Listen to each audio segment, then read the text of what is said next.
Muy feliz noche, feliz sábado para todos. ¿Cómo se encuentran en esta hora? ¿Bien?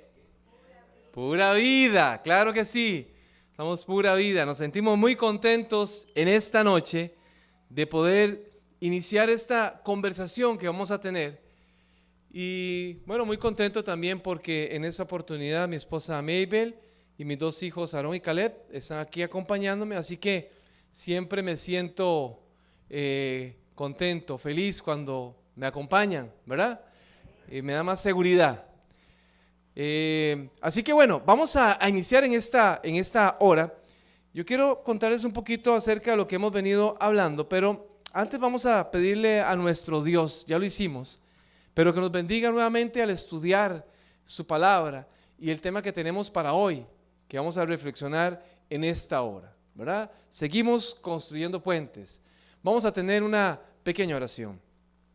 Amado Padre que estás en los cielos, nuevamente te agradecemos, Señor, por tu amor y por tu misericordia.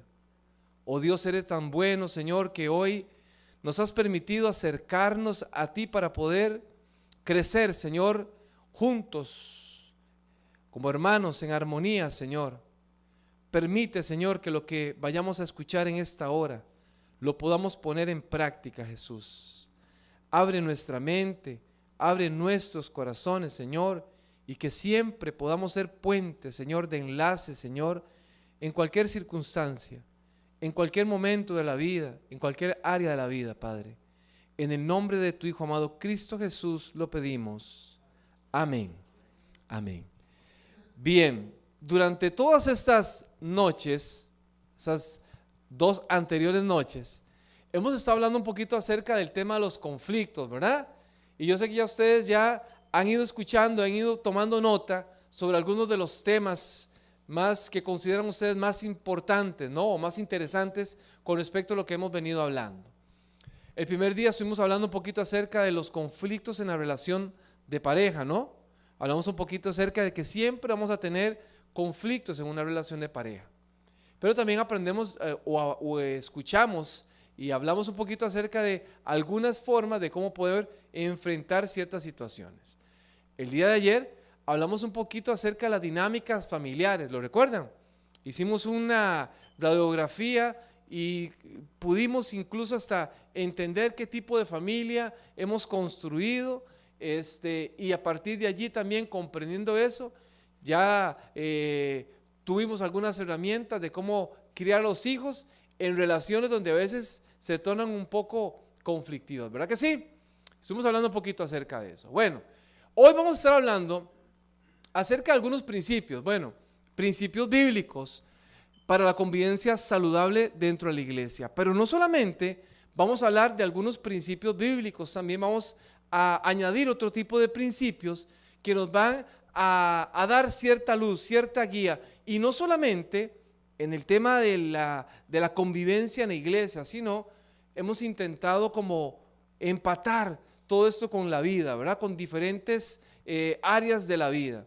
Y por allí hemos hablado lo importante también de esas herramientas, de desarrollar esas herramientas en el área laboral, ¿verdad? En el área académica, ahí donde los muchachos estudian, donde los jóvenes se preparan, por supuesto que en la familia. Pero también hoy vamos a enfocarnos un poquito, vamos a hablar un poquito más en la iglesia, porque en la iglesia sí ocurre, ¿no?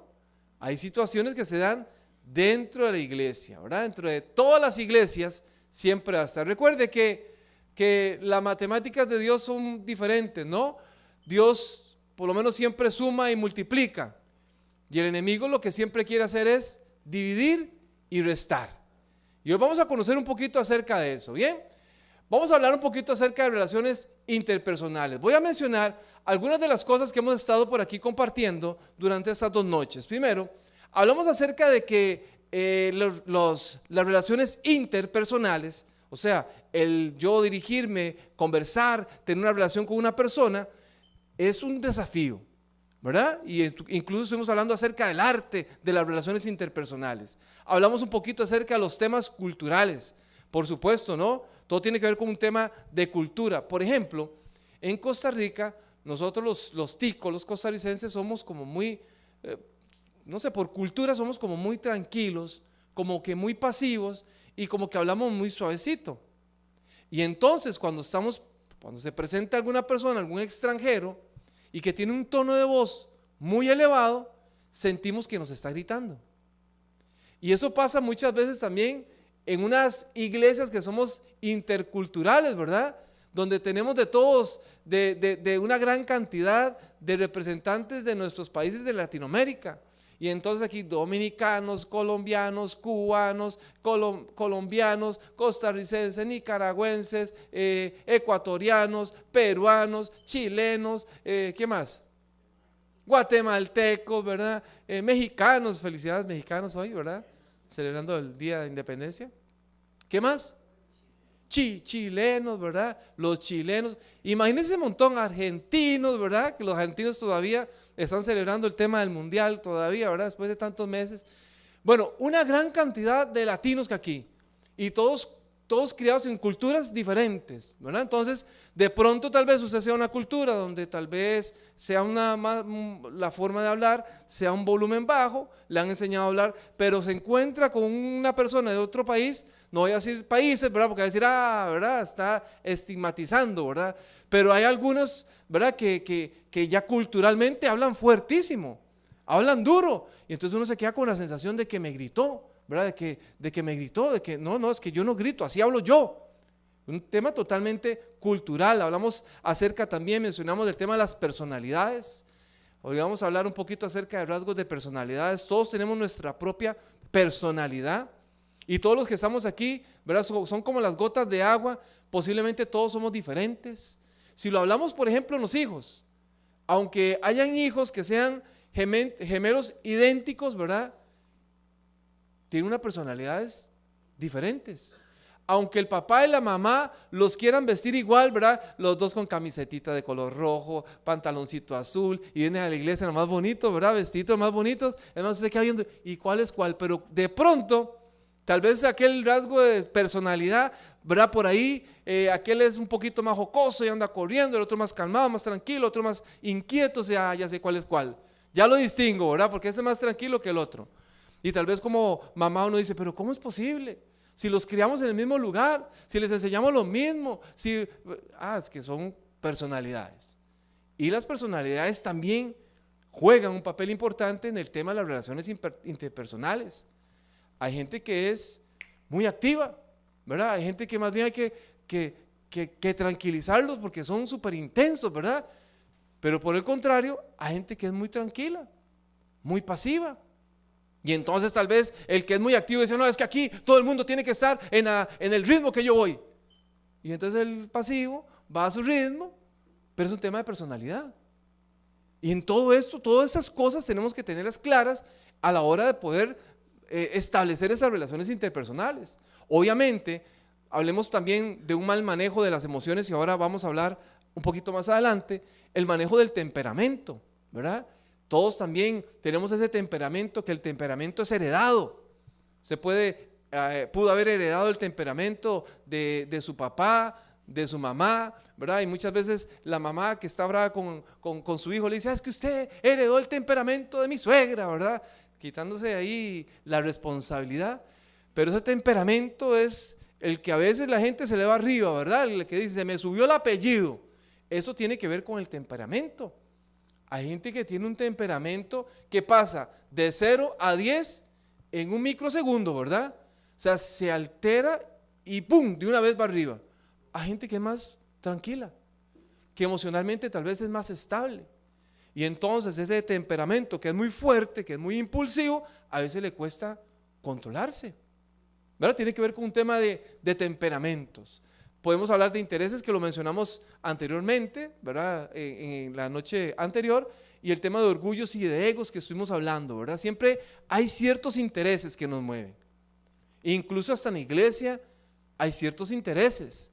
Yo vengo aquí con un interés, usted viene con un interés, todos tenemos un interés. Y a veces el interés no es el mismo. Y ponernos de acuerdo para poder clarificar el interés a veces genera conflictos. El tema de los orgullos presentes, ¿verdad? Que lo mencionamos en algún momento.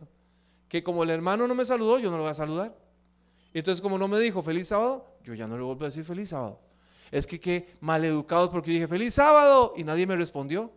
Entonces ya sabe qué, ya nunca más vuelvo a decir feliz sábado, va y se sienta a la mesa. Es más, hay gente que dice, ¿sabe qué? Ya a esa iglesia ni siquiera vuelvo, porque ahí nos saludan, porque ahí fui y les hablé y pareciera como que si no estuviera ahí, nadie le interesa, va y se va. Y no solamente se va a la iglesia, abandona su carrera espiritual, su vida espiritual, por un tema de orgullo, por temas de egos. A veces también nos cuesta. ¿Cómo nos cuesta en la iglesia? A nosotros, los creyentes, que también ya consideramos que estamos hasta firmes en la fe, ¿verdad? Que somos maduros en la fe. ¿Cómo a veces nos cuesta el tema de los egos? Y decir, no, yo tengo que dar el brazo a torcer. Aunque yo no cometí el error, yo voy a acercarme a hablar con el fulanito porque si no el asunto puede trascender. Y han visto ustedes que a veces en algunas situaciones conflictivas, en algunos problemas, por una situación que era mínima, que no se atendió en el momento correcto, creció. Y no solamente eso, sino involucró un montón de cosas. Y aquí comencemos a sumar todo esto. Y entonces, como hay un tema cultural, ¿verdad? Entonces, como hay algunos de ciertos países, entonces dicen, no, yo me alío con todos aquellos de aquel país y yo con el otro lado, y comenzamos a hacer hasta bandos dentro de la iglesia. Se ha dado, y ahorita vamos a revisar en la palabra del Señor un texto que nos enseña una historia similar. Ahorita lo vamos a ir cuando vamos avanzando un poquito, ahorita lo vamos a considerar. Un tema de problemas no resueltos. ¿Y cómo afecta eso en las relaciones interpersonales?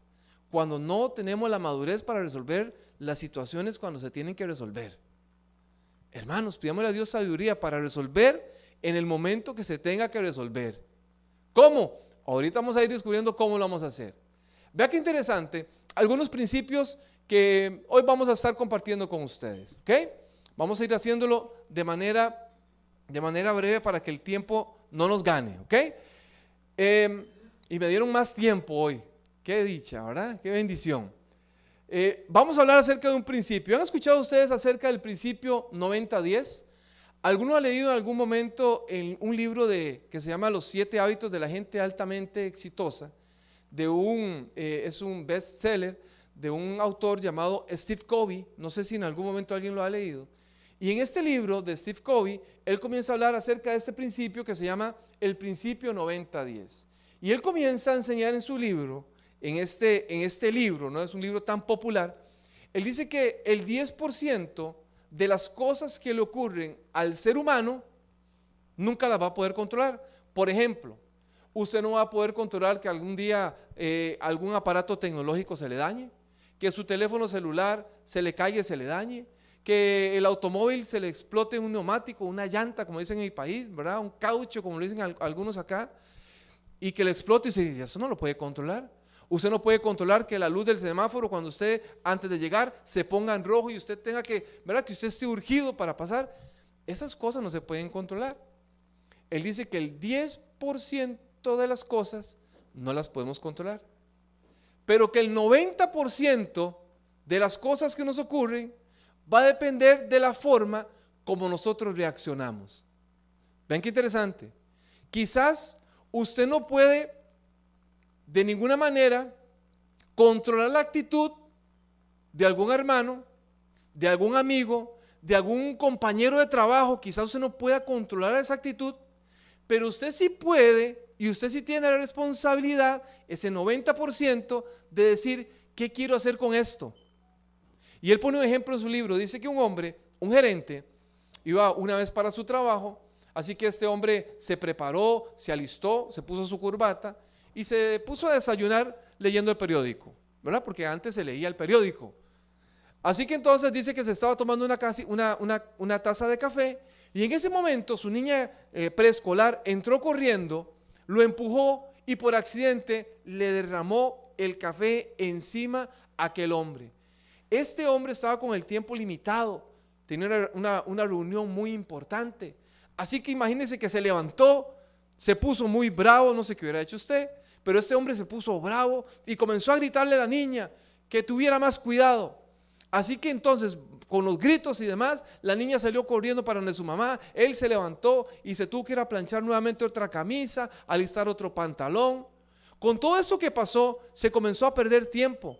el bus que siempre pasaba a recoger a la niña, pasó y se fue, dejó a la niña allí. Y no solamente eso, sino que su esposa, cuando escuchó que la niña estaba llorando, vino inmediatamente a preguntarle y tuvieron un gran problema ahí en ese momento. Entonces, este hombre, el autor de esta historia, comienza a hacer algunas preguntas.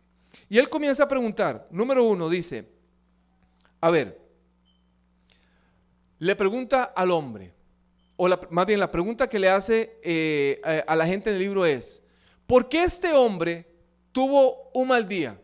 Número 1, porque su hija derramó el vaso encima de él. Número 2, porque la hija perdió el autobús y él tuvo que llevarla, ¿verdad?, a la escuela. Número 3, porque en el transcurso, cuando este hombre iba a dejar a la niña en la escuela, había una gran cantidad de tránsito, así que el hombre no pudo llegar a tiempo. O número 4, porque reaccionó mal ante el evento de que la niña le echó el café encima. ¿Qué creen ustedes? La forma como el hombre reaccionó. Y entonces aquí dice, bueno, imaginémonos otro panorama. Imaginemos que entonces la niña llegó y le derramó el café encima al hombre. El hombre se levanta, vuelve a ver a la hija, la niña asustada, y él le dice, mi amor, tranquila, no se asuste, no pasa nada, yo ya me voy a ir a cambiar. Alístese que ya pronto va a pasar el bus que te va a venir a recoger. ¿Qué hubiese pasado si el hombre hubiera reaccionado así? Hubiesen cambiado las cosas, ¿verdad que sí? Por supuesto que sí. Y entonces la conclusión de todo esto, de Steve Covey, es que uno puede uno puede cambiar, interpretando, ¿no?, de una manera correcta las cosas que a uno le ocurren. Así que, hermanos, la oportunidad nuestra es también poder interpretar, poder tener la sabiduría para poder cambiar esas cosas, para poder intervenir en esas cosas en el momento correcto. Existe el ambiente perfecto, existe un lugar donde no existan los conflictos, los problemas. ¿Saben que en algún momento se hizo un experimento? Más o menos en el año 1968, el doctor John Calhoun, este hombre hizo un experimento con unos ratones. Este hombre tomó 6 ratones y en un espacio más o menos de unos 22 pies, unos 7 metros cuadrados aproximadamente, iba a poner allí unos ratones. Y él tenía un reto. El reto era poder generar un ambiente utópico. Una utopía, le decían ellos. ¿Qué es una utopía?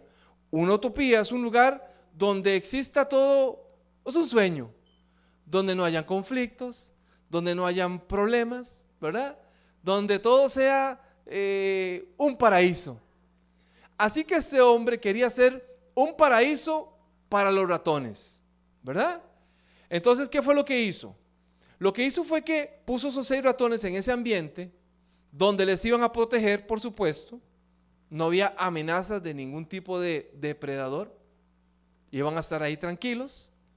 Iban a tener agua. Iban a tener comida. Y allí se podían hasta aparear. Podían vivir ahí plácidamente. No tenían que disputar por la comida porque siempre iba a estar allí. No había necesidad. Era el ambiente perfecto. Así que el Instituto de Salud de Bethesda, allá en Maryland, comenzó a desarrollar este desafío. En el año 1968 comenzó el experimento. 2 años después, en el año un año después, perdón, el año 1969, ya para ese momento habían 600 ratones. 600 ratones en aquel cajoncito, en aquel lugar. ¿Se imaginan 600 ratones? Pero ¿saben qué comenzó a pasar? Comenzó a pasar de que los ratones comenzaron a pelear entre ellos. Comenzaron a pelear por la comida. No era necesario que pelearan, ahí tenían, todos podían comer. Pero algunos ratones se comenzaron a convertir en territoriales y comenzaron a pelear. Comenzaron a matarse entre ellos, a morderse entre ellos. Las ratoncitas, las hembras, lo que hicieron fue que ya por un instinto ya no se querían, se querían aislar, no se querían ni siquiera aparear. Y para el año ya de 1970 nació el último de los ratones. Ya a partir de allí no volvió a nacer ningún ratón. Comenzaron a morir. Para el año de 1973 murió el último de los ratones. Los científicos llegaron a una conclusión. Es imposible, no existe un lugar perfecto para vivir.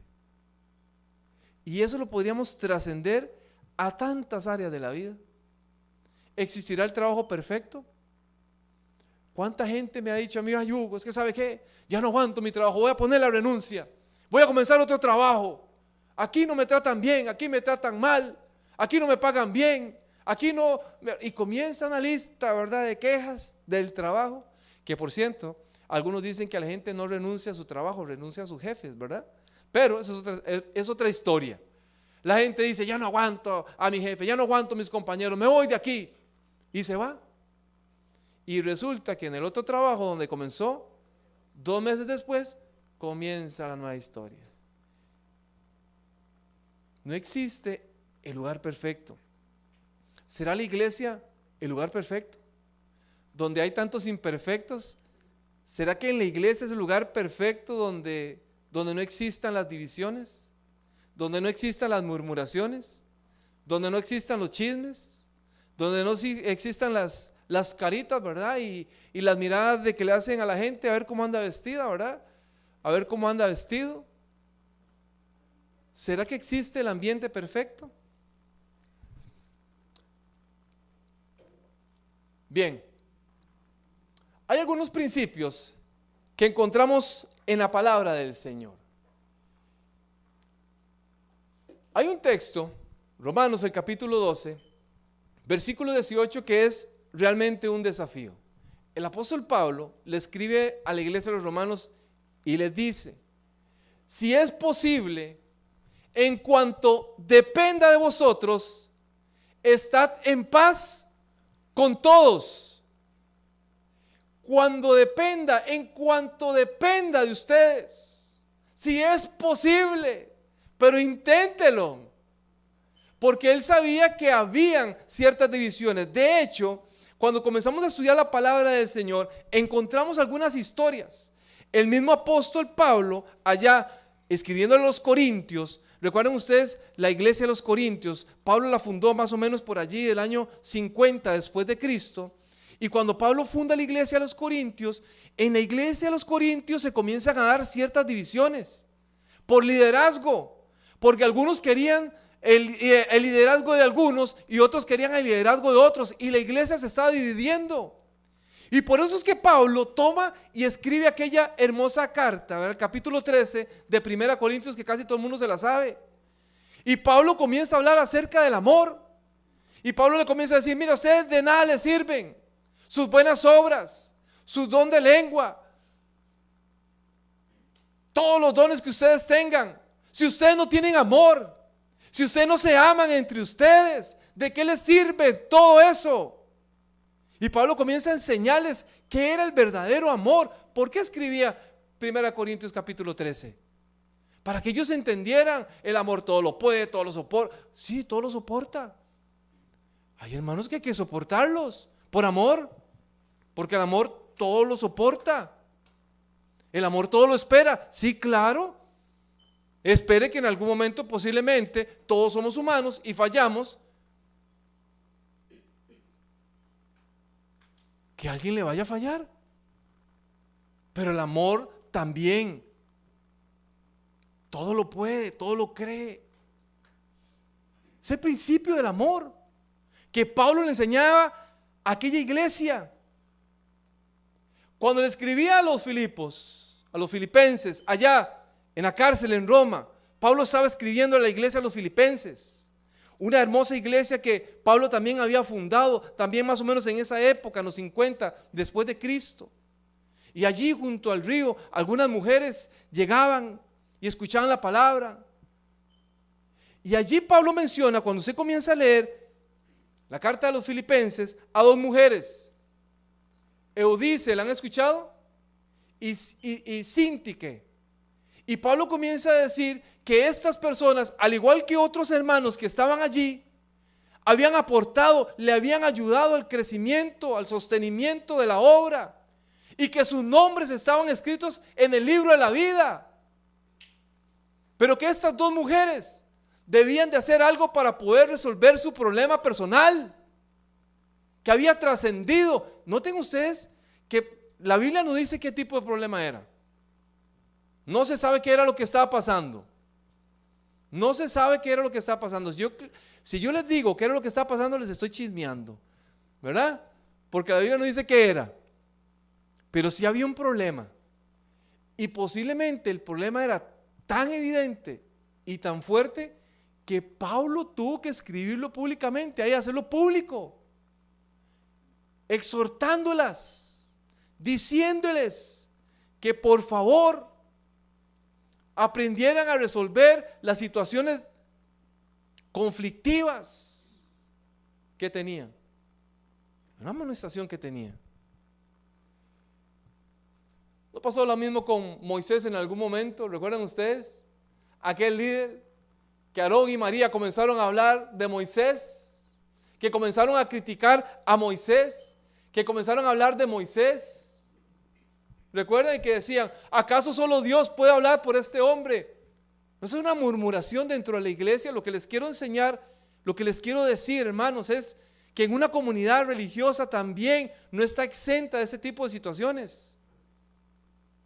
Aunque creemos, ¿cómo es posible? No, sí hay ese tipo de situaciones. ¿Qué podemos hacer para poder nosotros enfrentar este tipo de situaciones que se dan en el día a día de nuestras iglesias? Hablemos un poquito, sigamos hablando un poquito acerca del tema de comunicación. Y digo sigamos, porque los que hemos estado durante estas dos noches, estuvimos hablando un día acerca de algunas herramientas que nos ayudaban a mejorar el tema de la comunicación. Y hablamos acerca de un tema de la escucha. ¿Recuerdan ustedes? Cuando hablamos acerca de la técnica de la escucha, ¿recuerdan ustedes? ¿Sí lo recuerdan? ¿Sí? Hablamos un poquito acerca de eso. Hablamos de que hay una escucha que era competitiva, ¿recuerdan? Que simplemente estamos escuchando como para poder debatir lo que la otra persona me está diciendo. Y no había como un interés. Yo estaba así viendo, yo estoy conversando con la persona, pero mi interés no es escucharla, no es tener una empatía con ella o con él. Mi interés, ¿cuál es? Discutir. Es encontrar la forma para decir, aquí le voy a debatir, aquí lo voy a, ¿verdad? Por aquí me voy a meter. Es la escucha competitiva. Hablamos de la escucha pasiva, ¿recuerdan? Les vamos a hacer un examen. La escucha pasiva, que es la persona con la que usted habla y pareciera como que no está ahí, que está hablando por otro lado, ¿verdad? Pusimos un ejemplo de algún hijo adolescente que de pronto se le dice, papito, y el hijo está viendo para, que se le dice, mi amor, escúcheme, vuélvame a ver. Yo no escucho con los ojos, ¿recuerdan el ejemplo? Bueno, y hablamos la última escucha, que era la escucha, ¿cuál era? Activa, muy bien, y que era de verdad, que la persona se sienta. Eso es parte de la comunicación. Hablemos de cómo podemos mejorar en la iglesia, tener un estilo de comunicación sano, saludable. ¿Saben que existen 3 tipos o 4 tipos de comunicación? Número 1, hay una comunicación que se llama comunicación pasiva. Y esa es la persona que no dice nada, que no expresa nada, que es más, en el trabajo, para hablar de otros temas, por ejemplo, si pasa cualquier cosa y se están atentando contra sus derechos, no dice nada, se queda callado, siente en su corazón que tengo que decirlo, no puedo decirlo, o sea, mi jefe no me puede tratar así, mi compañero, pero no lo dice. Y está con esa sensación, ¿verdad? Y no puede comunicar, se llama comunicación pasiva. Una situación en la iglesia que se da, que tal vez usted quiera decir algo, pero usted dice, no, pero no quiero decir nada porque no me quiero meter en problemas, porque la verdad es que no quiero que después digan que yo fui, entonces mejor me quedo callada o me quedo callado. Aunque yo tenga la razón, mejor no digo nada. Se llama comunicación pasiva. Hay otro tipo de comunicación que se llama comunicación agresiva, que es lo opuesto. Hay gente que es muy agresiva a la hora de comunicar, que por su temperamento, su explosividad, dice las cosas sin filtros. No importa cómo lo diga, no importa cómo la otra persona lo reciba, lo dijo, porque así soy yo, ¿recuerdan? Y se dijo, y punto. Sin medir el daño que puede ocasionar. Comunicación agresiva en una relación de pareja. ¿Cómo lesiona? Cuando ofendemos, cuando tratamos mal a la persona que está a nuestro lado. Se llama comunicación agresiva. Hay otro tipo de comunicación que es una comunicación tan común que se llama comunicación pasivo-agresivo, que es aquella persona que no dice nada, pero lo anda diciendo por detrás. Se llama chisme.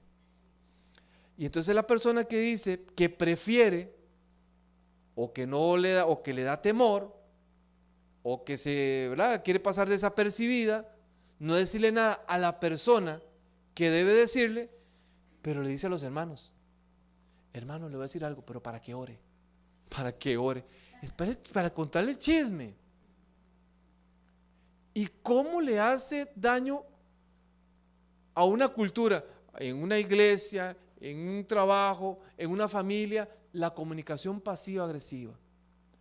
Y hay otro modelo de comunicación que se llama comunicación asertiva.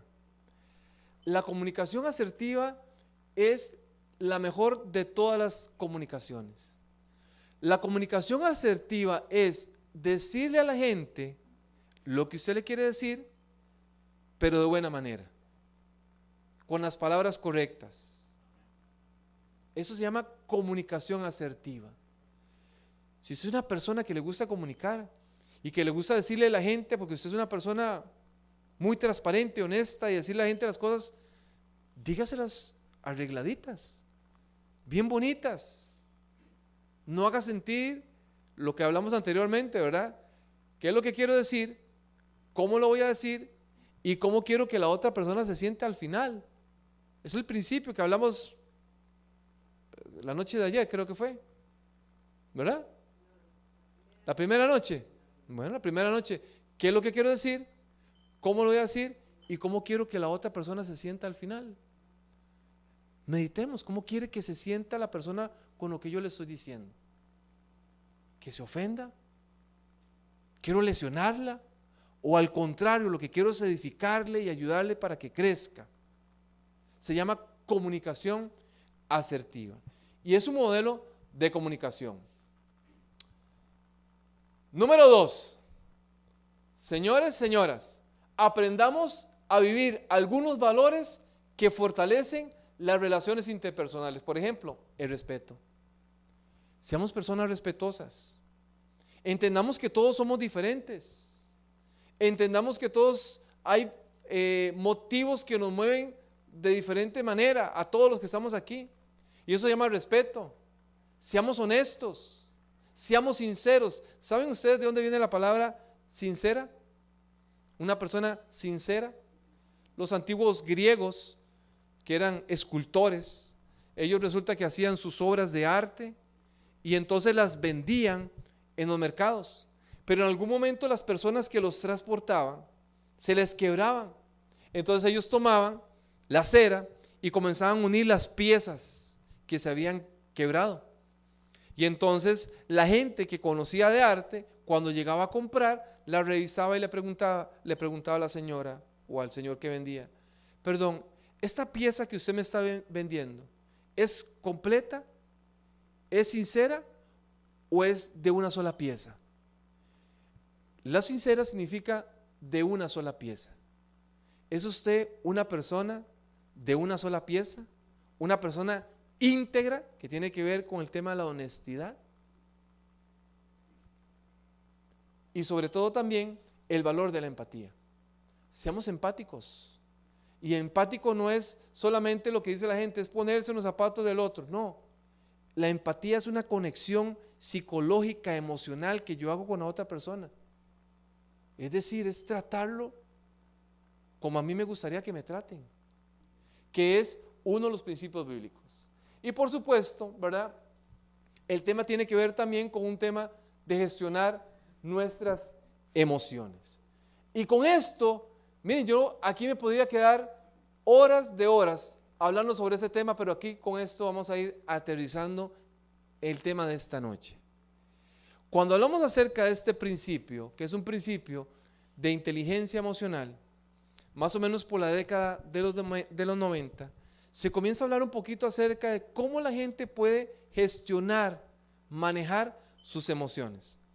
Somos seres emocionales, ¿verdad? Somos seres emocionales. Las emociones nos mueven, ¿verdad que sí? Las emociones nos mueven. Si usted escucha música posiblemente melancólica, ¿cómo se va a sentir? ¿Contento? ¿Verdad? Por supuesto, algunos que traen ya cierta sangre del Caribe adentro, cuando escuchan música un poquito más movida, ¿cómo se sienten? Como que, ¿verdad? Como que contentos, ¿verdad? Hay algunos que cantan aquí con mucho entusiasmo, con mucha energía, que lo hacen a uno a cantar con mucha energía. Entonces, las emociones pasan, ¿verdad? Son alteraciones del estado del ánimo, son intensas, pero son pasajeras. Por ejemplo, el miedo. El miedo es una emoción primaria. Negativa, quizás no, pero es ¿por qué? Porque le digo que no. Es que las emociones no son ni negativas ni positivas, son funcionales o disfuncionales. Ven qué interesante con esto. El miedo. Alguien dice, ¿el miedo es malo? ¿Qué pasa si usted, por ejemplo, va caminando por aquí y viene un muchacho aquí caminando por esta calle, viene con un cuchillo, caminando y dice, el que se me ponga en el camino hasta aquí se la prestó el Señor? ¿Qué haría usted? ¿Sale corriendo? ¿Por qué? Porque el miedo le activó, claro. Huya, le dice el miedo, ¿cierto? El miedo también. Y hay un montón de emociones que siempre, dependiendo de cómo usted las utilice, ¿verdad? Nos pueden ayudar. Obviamente hay gente que tiene miedos infundados de cosas que no deben ser. Por ejemplo, una persona dice, yo no quiero viajar porque es capaz si se cae el avión. Entonces es un miedo que no tiene fundamento, ¿cierto? No hay prueba de que el avión se vaya a caer. O yo no voy a viajar en barco, no me gustan los cruceros, pero no voy a ir porque si se hunde, y yo ahí, y ni sé nadar, si me pasa lo del Titanic, y ni Jack está, ¿verdad? Imagínense ustedes, o sea, al final, a veces son miedos que son infundados, que nos juegan una mala pasada. El hablar en público, por ejemplo. ¿Saben que el principal de todos los temores es el hablar en público? Es el mayor de todos los miedos, hablar en público. A veces uno dice, ¿por qué me cuesta hablar en público? ¿Por qué me da miedo? Me piden una participación en la iglesia y yo digo que no. Es que no voy a estar ese sábado. Inventa cualquier cosa, ¿verdad? Para no estar. ¿Por qué? Porque el miedo, ¿verdad? Le hace así. Pero cuando se dice, no, ¿por qué no lo puedo hacer? Y me expongo y lo hago y me fue bien. Y lo voy a volver a hacer. Entonces, esas son las emociones que siempre están allí. La alegría está ahí. La alegría puede ser también una emoción también en algún momento que nos puede jugar una mala pasada. Porque yo conozco gente que en una alegría, en una algarabía hace cosas incorrectas. Vean en los estadios, en el deporte, que la gente está eufórica y entonces con esa euforia que tienen, destruyen, agreden, lesionan a los contrincantes, ¿verdad? A los aficionados del otro equipo. ¿Por qué? Porque la alegría se desbordó. Entonces las emociones siempre van a estar presentes. Una de esas es, por ejemplo, el enojo. El enojo, cómo aparece y qué rápido aparece el enojo, ¿verdad que sí? El enojo, la ira. Hay gente que es iracunda. Hay gente que no se enoja, o sea, es iracunda, ¿verdad? Hay una diferencia entre el enojo y la persona que tiene arranques de ira, que es muy explosiva, que le cuesta más controlarse, que incluso acompaña esa sensación, esa emoción que siente en ese momento con otras cosas. Yo recuerdo en una oportunidad conocí a una familia que el hombre, cuando entraba en esos ataques de ira, destruía todo lo que estaba en la casa. El teléfono, ¿verdad? Que tenía cable, eran teléfonos aquellos viejos que tenían cables que estaban pegados a la pared, lo cortaba con la tijera para que nadie hablara. El televisor le cortaba el cable para que nadie viera hasta le rompía. Ataques de ira. ¿Qué podemos hacer para poder gestionar nuestras emociones? Para en un momento cuando llega el enojo en nuestras vidas, podamos aprender a controlarla. Bueno, hay algunos principios. Principio número uno se llama autoconciencia emocional. La autoconciencia emocional es el principio de entender qué es lo que yo estoy sintiendo. ¿Cómo me estoy sintiendo? ¿Me siento enojado con lo que me dijo? ¿Con el comentario que hizo? ¿Con la forma como me habló? ¿Con la forma como se dirigió hacia mí? ¿Con el tono que utilizó? ¿Cómo me hizo sentir eso? Eso se llama autoconciencia emocional, autoconocimiento emocional, que uno explore. A nosotros los varones nos cuesta mucho explorar nuestras emociones, porque desde pequeñitos, en la cultura machista en la que nos hemos criado, en muchos de los países de Latinoamérica, le dicen es que los hombres no lloran. Levántese, levántese. Es más, hasta le decían a uno, hasta la misma mujer le decía, levántese, parece una niñita llorando. ¿Verdad que así lo decían? Así lo decían. Ya no, ahora ya uno dice una cosa, un comentario como eso y es señalado y no, vea, no se puede hablar así. Por supuesto que no se tiene que decir así. Lo que les quiero decir es que nos privan de sentir emociones. Ustedes las mujeres son expertas en eso. Usted se siente mal y llaman a una amiga y le dice, ay amiga, necesito hablar con usted. Y las dos terminan llorando, aunque sea por teléfono. Y si están de manera presencial abrazadas, terminan llorando, ¿verdad? Usted ni se explica por qué terminó llorando, pero terminó llorando, abrazadas. Pero a los hombres nos cuesta. Cuesta mucho escuchar a un hombre que le diga, amigo, necesito hablar con usted. Vio lo que me pasó y que terminen los dos llorando. Nos cuesta. Ve hasta que nos da gracia. ¿Por qué? Y eso nos ha privado a nosotros de entrar en contacto con nuestras emociones, de cómo sentirnos. Hoy hay muchos lugares donde ya a los niños de pequeñitos les comienzan a enseñar carita rojita, ¿verdad? Ahora los emojis nos están enseñando a expresar nuestras emociones, ¿verdad? Por ejemplo, si usted se enoja en una conversación, ¿qué carita pone? La carita roja, ¿verdad que sí? Entonces cuando usted está en una conversación y alguien pone una carita roja, uno dice, algo se enojó. O cuando usted cuenta algo y alguien pone una carita como alguien que se está riendo, ¿verdad? Así dice, le causó gracia. ¿Verdad que sí? Hoy es como que la tecnología nos está enseñando cómo a expresar nuestras emociones. ¿Cómo me siento? ¿Qué emoji pongo? ¿Verdad? Usted no pone algo, si se quiere reír, usted no pone una carita triste, ¿no? Usted ya sabe cómo escogerlo. Eso es básicamente el tema del autoconocimiento emocional. Segundo, autorregulación emocional. Es regular mis emociones. Es decir, sentarme y decir, me siento enojado. El papá que se siente en ese momento tal vez enojado por una situación que está en la casa, es decir, sacar un momentito, retirarme un momento de la cena y decir, voy a volver por lo menos a respirar, contar 10, hacer respiración, tomarme un vasito de agua, tranquilizarme para otra vez entrar en armonía con mis emociones, tranquilizar mi emoción. Eso se llama regulación emocional. ¿Saben que a veces uno quizás debe de esperar un tiempo antes de decirle algo a la persona? Decía un día, eso es un señor, un dirigente allá en mi país, de una empresa, estaba pasando una situación y entonces él no se presentó y la prensa decía, qué raro que el señor no se presentó. Después le pregunta, mira fulanito, ¿cómo está? Qué gusto verlo. No sé, lo extrañamos que aquel día usted no estuvo. Y él dijo algo que a mí me dejó pensando. Él dijo, ¿no sabe qué? Es que yo estaba tan enojado por la situación que estaba ocurriendo que mejor no me presenté ese día allí, porque si me ponen un micrófono comienzo a decir un montón de cosas. Preferí quedarme en mi casa. Eso se llama autorregulación, un principio de autorregulación.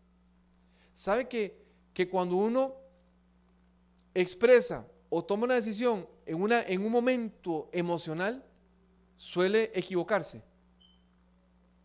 Y saben que, por ejemplo, las ventas, los que ahora son expertos en las ventas, ahora se llama la psicología de la venta.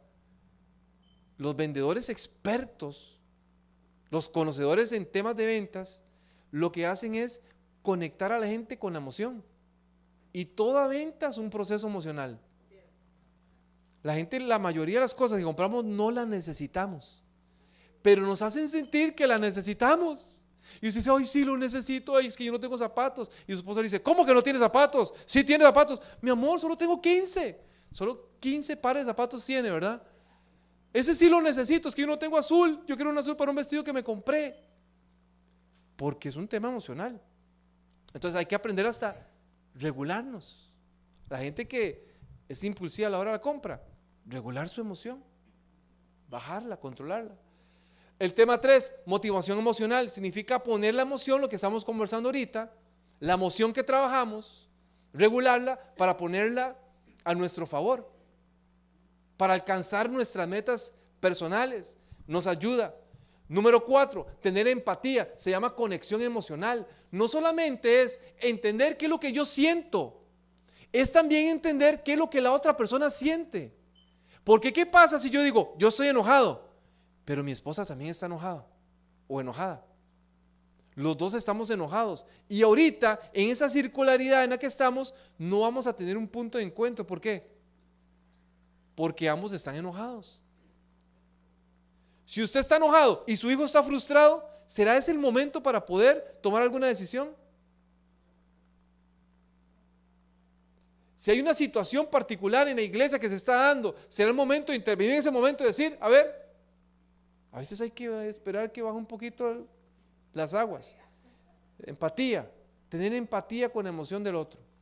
Y número 5, eso nos va a permitir mejorar nuestras habilidades sociales.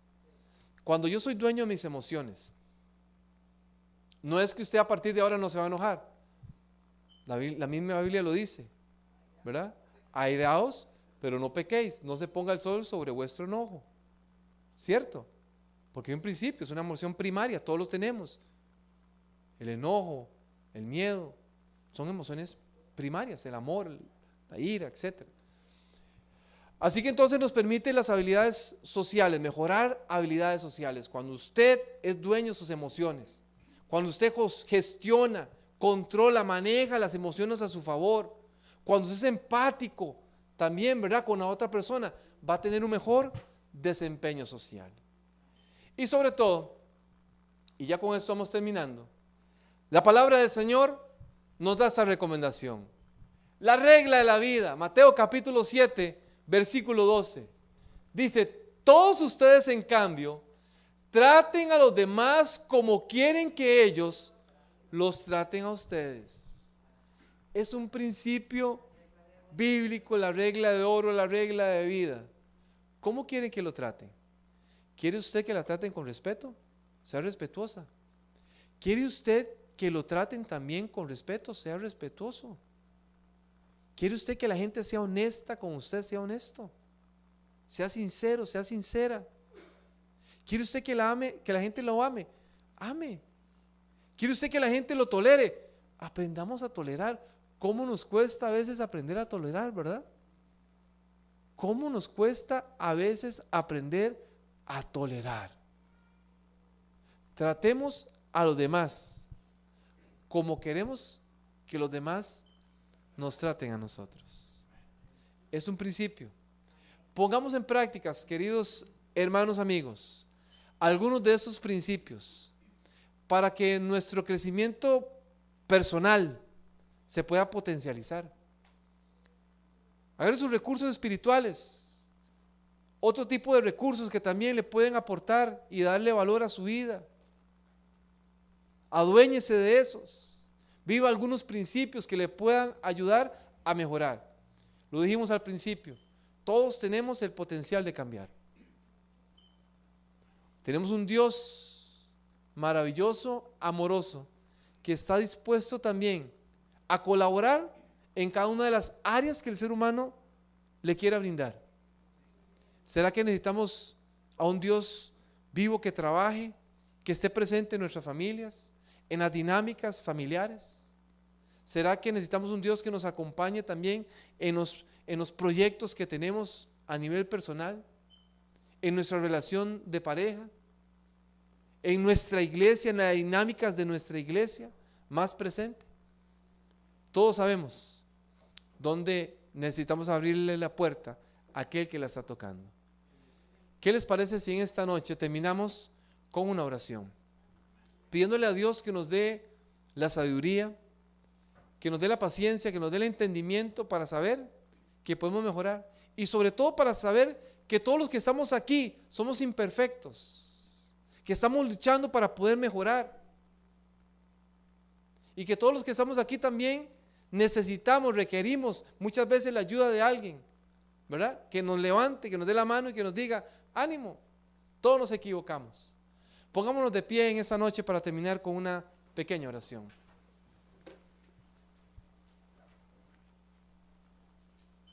Vamos a orar. Amado Padre que estás en los cielos, te alabamos nuevamente, te damos gracias en esta hora por tanto amor. Gracias, Señor, por esta iglesia de Pasey que en esta semana se ha dispuesto, Señor, para poder desarrollar herramientas, recibir herramientas para poder enfrentar las crisis, las situaciones personales, no solamente de la iglesia, sino de cada uno de sus miembros. Señor, gracias porque has puesto en el liderazgo, en sus corazones, Señor, el deseo de poder traer esos temas para que la iglesia, la congregación, para que las familias, para que las personas que hayan participado en este proceso, Señor, sean bendecidas. Señor, te queremos agradecer por las oportunidades que nos das siempre de poder crecer, desarrollarnos. Permite, Señor, que podamos como iglesia entender que hay muchas áreas de mejora, de oportunidad que tenemos, Señor, que trabajar. Bendice las familias hoy aquí representadas. Bendice a los muchachos, a los jóvenes, a los matrimonios, a todos aquellos quizás que hoy nos están acompañando a través de las redes sociales, que quizás no forman parte de esta iglesia adventista, pero que tú has llegado con un mensaje hasta donde están ellos, Señor. Toca sus mentes, toca sus corazones, toca sus vidas y permite, Señor, que tú puedas seguir trabajando en sus corazones, Dios. Gracias, Jesús, porque nos has mostrado nuevamente tu amor, tu misericordia. Pedimos, Señor, tu bendición y que al salir de este lugar tu presencia nos acompañe. Dirígenos a nuestros hogares con tu bendición. En el nombre de tu Hijo amado Cristo Jesús lo pedimos. Amén. Amén. Puede tomar asiento.